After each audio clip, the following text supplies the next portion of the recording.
Hello and welcome to all of you MST Academy में एक बार फिर आप सभी का स्वागत है। मैं हूं निशांत कोरी और आज आप लोगों के लिए लेके आया हूं कुछ राइटर्स और कुछ इम्पोर्टेंट जो बुक्स हैं है ना, उनके राइटर्स से रिलेटेड ये वीडियो है। तो ध्यान से इस वीडियो को देखिएगा और पेन कॉपी निकाल के बैठ जाइए। एक बार फिर आप सभी का स्वागत करता हूं। फटाफट लिखने की कोशिश करिए, मैं आपको बताते जाऊँगा ये टॉपिक के बारे में। तो चलिए स्टार्ट करते हैं। पहले क्वेश्चन है, पहली बुक कौन सी है देख लेते हैं। Night of the restless spirits. Right of the restless spirit, इसके लेखक कौन है? इसके जो लेखक है वो सर्वप्रीत सिंह। ऑप्शन डी इसका हो जाता है, सर्वप्रीत सिंह, है ना। ये देखिए पुस्तक आपको दिखा देता हूँ मैं, ये आ गई पुस्तक। तो ये कौन है? सर्वप्रीत Singh.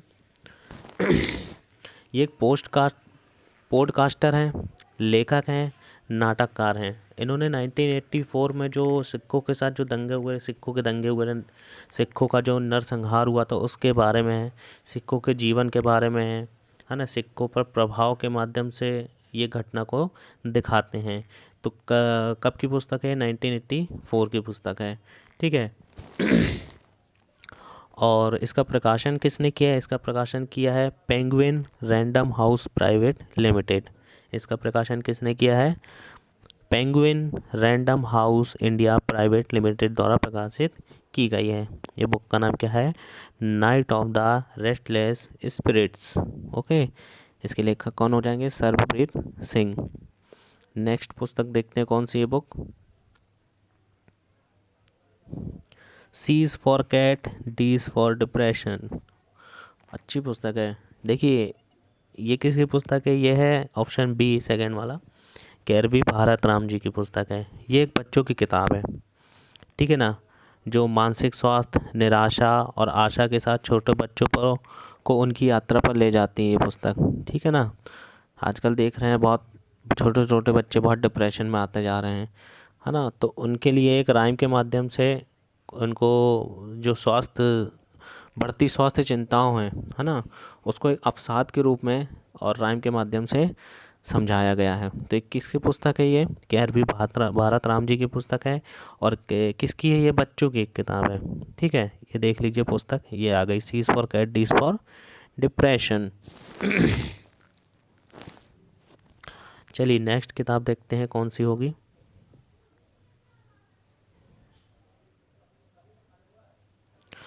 Mister prime minister we shrank the dragon के लेखक कौन है? देखिए इसके जो लेखक है वो प्रदीप गोरहा। ऑप्शन डी, प्रदीप गोरहा, ठीक है। ये जो देखिए जो ये पुस्तक किस बारे में, मैं आपको बता देता हूँ। यह पाकिस्तान के जो पीओके है, गिलगिट है, बाल्टिस्तान है, उस पर जो अवैध कब्जा है ना, उसके मुद्दों को भी ये उठाता है। और हालांकि ये कल्पना भारत के उत्तरी सीमा पर वर्तमान में विकसित कहानी के इर्द गिर्द वास्तविकता से प्रेरित इर्द गिर्द घूमती रहती है, ठीक है ना। तो ये किसकी पुस्तक है? देखिए कौन सी पुस्तक है, ये है ना, the mister prime minister we shrank the dragon. Okay, ये आपकी पुस्तक है, प्रदीप गोरा जी की पुस्तक है। कहाँ किस रिलेटेड है? पीओके, गिलगिट और बाल्टिस्तान पर जो अवैध कब्जे हैं उसके मुद्दों को भी उठाती है ये, ठीक है। नेक्स्ट पुस्तक देखते हैं कौन सी बुक।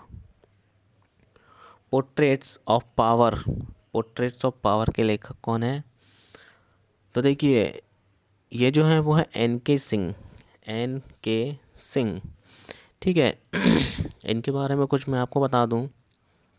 ये एक अर्थशास्त्री हैं, है ना, और 15वें वित्त आयोग के वर्तमान अध्यक्ष हैं, ठीक है। ये कौन है?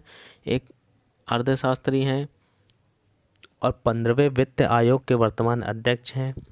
तो एन.के. सिंह जी ने 19 अक्टूबर 2020 को एक कार्यक्रम के माध्यम से अपनी आत्मकथा पोर्ट्रेट्स ऑफ अ पावर, है ना, half a century of being ring sites launch की है।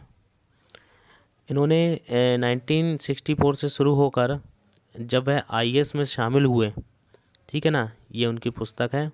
जब वो आईएएस में शामिल हुए थे तो भारत की मार्च में सक्रिय भूमिका निभाने के लिए और उसके बाद राज्यसभा कार्यकाल के लिए राजनीतिक भूमिका निभाने के लिए, है ना, इस पे विभिन्न भूमिकाओं को दर्शाया गया है।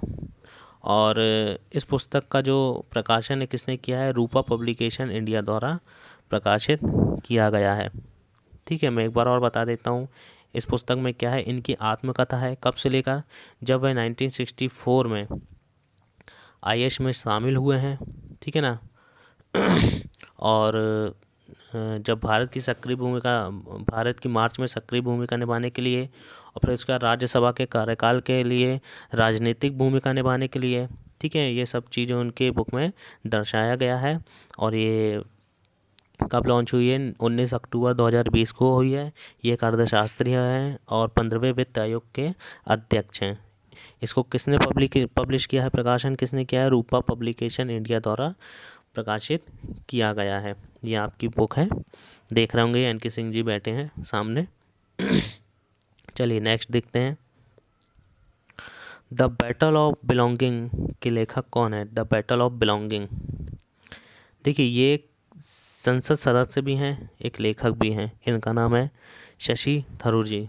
ठीक है, द बैटल ऑफ बिलोंगिंग इनके लेखक ये हैं। ठीक है, इनका शीर्षक क्या है, क्या है शीर्षक, इनका शीर्षक है on nationalism, patriotism and what it means to be Indian. ठीक है, इनका ये बुक का शीर्षक है। देखिए बुक देख लीजिए, ये बुक है। ठीक है, अब वो क्या हुआ है, 2020 में ये रिलीज़ हो चुकी है और इसे किस कंपनी ने प्रकाशित किया है, अलेफ बुक, अलेफ। ठीक है, अलेफ बुक ने प्रकाशित किया है।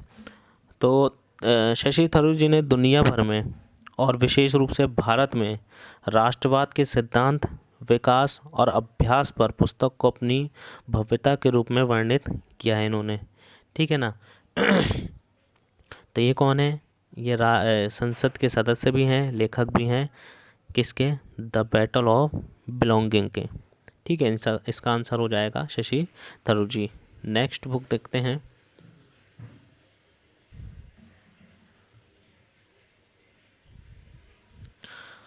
द खालिस्तान कॉन्स्पिरेसी के लेखक कौन हैं, द खालिस्तान कॉन्स्पिरेसी के लेखक हैं GBS Sidhu. GBS Sidhu last वाला ऑप्शन है, GBS सिद्धू। ठीक है, तो देखिए ये बुक पहले देख लीजिए आप, ये आपकी बुक है। ठीक है ना, रॉ। ठीक है, रिसर्च एंड एनालिसिस विंग, रॉ के पूर्व खुफिया अधिकारी GBS सिद्धू ने the Khalistan conspiracy a for रॉ officer unravels the path to 1984 नामक बुक लिखी है। ठीक है ना, ये रॉ के क्या है, एक पूर्व खुफिया अधिकारी हैं रॉ के, है ना। रॉ मतलब रिसर्च एंड एनालिसिस विंग। इन्होंने क्या लिखा है इस पुस्तक में कि खालिस्तान समर्थक भावनाओं और सिख चरमपंथ को जानबूझकर क्या प्रोत्साहित किया गया है। ठीक है ना, और राजनीतिक और क्या लिखा है इन्होंने कि राजनीतिक लाभ प्राप्त करने के लिए भारी हाथ से कुचल दिया गया था, है ना। इस पुस्तक की सामग्री 2 चरणबद्ध शीर्षगुप्त ऑपरेशन के चारों ओर घूमती है और इन्होंने ऑपरेशन भिंडार वाले खालिस्तान नाम दिया है इसको। ठीक है ना, भिंडार वाले खालिस्तान इसको नाम दिया है। ठीक है, समझ में आ रहा है ये कौन थे, GBS सिद्धू एक रॉ के खुफिया अधिकारी थे। ठीक है, देखिए नेक्स्ट बुक कौन सी है।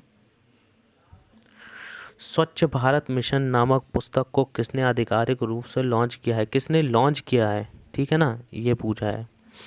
तो देखिए किसने लॉन्च किया है, गजेंद्र सिंह शेखावत ने, है ना। स्मृति ईरानी जी के साथ मिलके इसको लॉन्च किया है।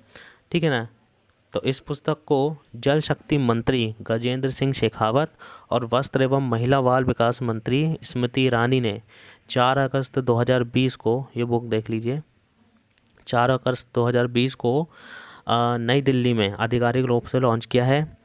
यह पुस्तक स्वच्छ भारत मिशन के हितकारी बोल रहा हूँ हितधारकों और योगदानकर्ताओं की विविध श्रेणी द्वारा 35 निबंधों के माध्यम से स्वच्छ भारत मिशन की यात्रा को व्यक्त करती है। ठीक है ना। इसका प्रकाशन किसने किया है? परमेश्वरन अय्यर द्वारा प्रकाशित किया गया है। परमेश्वरन अय्यर द्वारा प्रकाशित किया गया है। ठीक है ना। आधिकारिक रूप से किसने लॉन्च किया? गजेंद्र सिंह शेखावत और स्मृति ईरानी जी ने। ठीक है। नेक्स्ट देखते हैं, द कॉमनवेल्थ ऑफ क्रिकेट पुस्तक किसने लिखी है? देखिए, ये तो लिखा है रामचंद्र गुहा जी ने। ठीक है ना। इसका आंसर है रामचंद्र गुहा। बाकी जो तीनों नाम है उसको भूल जाइए, ये कोई व्यक्ति है ही नहीं। ठीक है, रामचंद्र गुहा जी ने लिखा है। तो ये कौन है? ये एक इतिहासकार हैं, है ना। इनकी जो पुस्तक है द कॉमनवेल्थ ऑफ क्रिकेट, देखिए पुस्तक कौन सी है, देख लीजिए, ये आ गई पुस्तक। ठीक है ना। ए life long love affair with the most subtle and sophisticated game known to humankind। ठीक है ना। ये बुक का टाइटल है। तो इन्होंने नवंबर 2020 को प्रकाशित किया है। इस पुस्तक में भारत में सभी स्तर पर क्रिकेट खेल के दायरों के बारे में बताया गया है। यह स्थानीय नायकों, प्रांतीय आइकन और अंतर्राष्ट्रीय सितारों के चित्र भी इसमें मिलेंगे आपको। इसे हार्पर कॉलिंस इंडिया और विलियम्स कॉलिंस यूके द्वारा सह प्रकाशित किया गया है ना। इसमें किसका वर्णन है? इसमें आपका वर्णन मैंने बताया कि भारत के सभी स्तरों पर क्रिकेट खेल के दायरे के बारे में बताया गया है। इसे किसने लॉन्च किया है? हार्पर कॉलिंस इंडिया और विलियम्स कॉलिंग यूके द्वारा इसे प्रकाशित किया गया है। नेक्स्ट देखते हैं, द इकबोग नहीं है, एक्चुअली इकाबोग है ये। ठीक है। द इकाबोग नामक पुस्तक के लेखक कौन है? ये हैं जेके राउलिंग। ये एक ब्रिटिश लेखक हैं, है ना। एक परी कथा है ये। इसकी कहानी किस्तों के ऑनलाइन प्रकाशित की गई है, लेकिन इनका आधिकारिक प्रकाशन नवंबर 2020 में हुआ है। यह राउलिंग की वर्ष 2007 की प्रकाशित पुस्तक Harry Potter and the deathly Hallows के बारे में, है ना, के बाद बच्चों की ये पहली पुस्तक आई है। ठीक है। यह जेके राउलिंग द्वारा लिखी गई है। बच्चों की ऐसी पहली पुस्तक है जिसका संबंध हैरी पॉटर से नहीं है, याद रखिएगा, यह है पुस्तक। ठीक है। ठीक है, एक बार और समझा देता हूँ आपको। जेके राउलिंग एक ब्रिटिश लेखक हैं। इकाबोग इनकी पुस्तक का नाम है। यह एक परिकथा है। इसकी कहानी किस्तों में ऑनलाइन प्रकाशित की गई थी, और लेकिन आधिकारिक रूप से ये नवंबर 2020 में इसका प्रकाशन हो गया है ना। और इनकी एक पुस्तक आई थी 2007 में, Harry Potter and the deathly Hallows, है ना। इसके बाद बच्चों की ये पहली पुस्तक है। ठीक है। और बच्चों की ये जो पुस्तक है, ये पहली ऐसी पुस्तक है जिसका संबंध हैरी पॉटर से नहीं है। याद रखना, हैरी पॉटर नाम लिखा है लेकिन इसका संबंध हैरी पॉटर से नहीं है। ठीक है। नेक्स्ट कौन सी बुक है? नेक्स्ट है overdraft saving the Indian saver. ये किसकी पुस्तक है?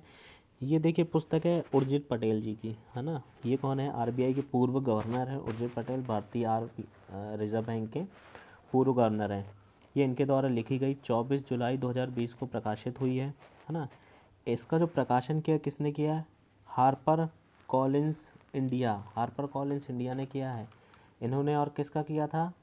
द कॉमनवेल्थ ऑफ क्रिकेट का भी प्रकाशन किया था, है ना, हार्पर कॉलिंस ने। ठीक है ना। इसमें क्या किसके बारे में? इसमें एनपी की समस्या के बारे में प्रकाशन डाला गया है। है ना। तो आरबीआई के जो गवर्नर, पूर्व गवर्नर हैं, है ना, उर्जित पटेल ने इन्होंने कुछ बातें इन्होंने बताया कि एनपी की समस्या के बारे में बताया है, और यह कैसे विस्फोट हुआ है इसके बारे में जानकारी दी है उन्होंने। और इस समस्या का समाधान कैसे किया जाए, है ना। और इनको यदि नहीं रोकेंगे तो क्या होगा, ये सब समस्या एनपी के बारे में टोटल आप समझिए कि एनपी के बारे में किसका जिक्र किया है, नॉन प्रॉफिट एसेट्स, है ना। एनपीए क्या होता है कि जब आप किसी को लोन देते हैं और उससे आप वसूल नहीं पाते हो, किसी भी तरीके से वसूल नहीं पा रहे हो, ना उसके पास खेत है, ना ज़मीन जायदाद, ना कुछ है ही नहीं बेचारे के पास, तो उसकी जान तो नहीं ले लेगा बैंक, है ना। तो वो क्या करते हैं, सरकार उसको, बैंक उसको क्या डाल देता है, एनपीए में डाल देता है, मतलब नॉन प्रॉफिट एसेट्स, मतलब कि भाई हमने इससे कुछ वसूल नहीं वसूल सकते हम इस व्यक्ति से कुछ भी, ठीक है ना, तो नॉन प्रॉफिट में चला जाता है वो, ठीक है। तो एनपीए, ऐसे कई लोग होते हैं जो जिनके लोन नॉन ऑफ प्रॉफिट में, एनपीए में चले जाते हैं, ठीक है। तो ओवरड्राफ्ट किसने लिखी है, देखिए ये पुस्तक देख लीजिए, ये है overdraft, saving the Indian saver, ठीक है ना, ये उर्जित पटेल जी ने इस पुस्तक को लिखा है, ठीक है। चलिए इसके बाद मिलते हैं अब नेक्स्ट वीडियो में। आई थिंक आपको ये सभी पुस्तक समझ में आई होगी, तो नेक्स्ट वीडियो में और भी अच्छी पुस्तक को और भी बुक्स को अपन देखेंगे। तो चलिए आज के लिए इतना ही, थैंक यू सो मच। अगर वीडियो आपको पसंद आया हो तो उसको लाइक शेयर करिए एंड सब्सक्राइब करना मत भूलिए, अपने दोस्तों को भेजिए ताकि ज़्यादा से ज़्यादा लोग इसको देख सकें। तो थैंक यू सो मच, मिलते हैं नेक्स्ट वीडियो में।